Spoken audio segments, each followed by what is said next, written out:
সনদ স্বাক্ষর যখন হলো রাজনৈতিক দল কমিটেড যে তুমি তোমার কাছে যখন আইনের মানে সুযোগ আসবে তখন তুমি এটা করবা, বাস্তবায়ন করবা, তাই তো? সেই জন্যই তো স্বাক্ষর করলো। তো স্বাক্ষর কারা করলো?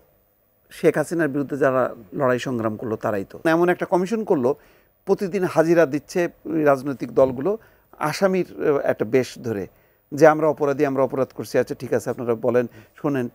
এইটা তো মানে খুব ফানি গেম হয়ে গেল।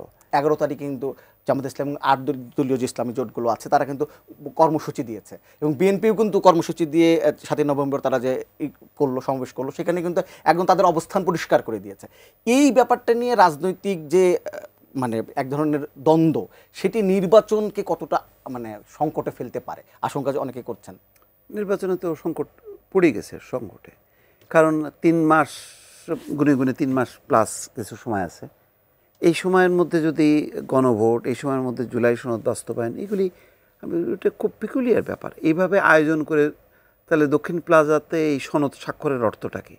সনদ স্বাক্ষর যখন হলো রাজনৈতিক দল কমিটেড যে তুমি তোমার কাছে যখন আইনের মানে সুযোগ আসবে তখন তুমি এটা করবা, বাস্তবায়ন করবা, তাই তো? সেই জন্যই তো স্বাক্ষর করলো। তো স্বাক্ষর কারা করলো? শেখ হাসিনার বিরুদ্ধে যারা লড়াই সংগ্রাম করলো তারাই তো, তাই না? তাহলে স্বাক্ষর করলো, তাহলে আবার এরাই যদি বলে যে বাস্তবায়ন করতে হবে, তাহলে স্বাক্ষর করার দরকার কী ছিল? তাহলে ওই কমিশন সোজা রিপোর্টটা পাঠিয়ে দিত সরকারের কাছে, সরকার বাস্তবায়ন করে দিত। তা রাজনৈতিক দলে স্বাক্ষর করার দরকার কী ছিল?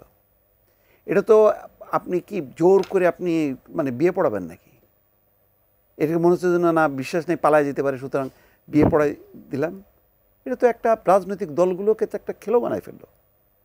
তাদের কাছে মানে তারা হলো আসামি, তারা মানে মনে হচ্ছে যেন কমিশন, এমন একটা কমিশন করলো, প্রতিদিন হাজিরা দিচ্ছে রাজনৈতিক দলগুলো আসামির একটা বেশ ধরে, যে আমরা অপরাধী, আমরা অপরাধ করছি, আচ্ছা ঠিক আছে আপনারা বলেন, শোনেন। এইটা তো মানে খুব ফানি গেম হয়ে গেল। তা বিএনপির আসলে যেটা দরকার ছিল অনেক আগেই বের হয়ে আসার দরকার ছিল, এই গেমের মধ্যে ঢোকা উচিত হয়নি।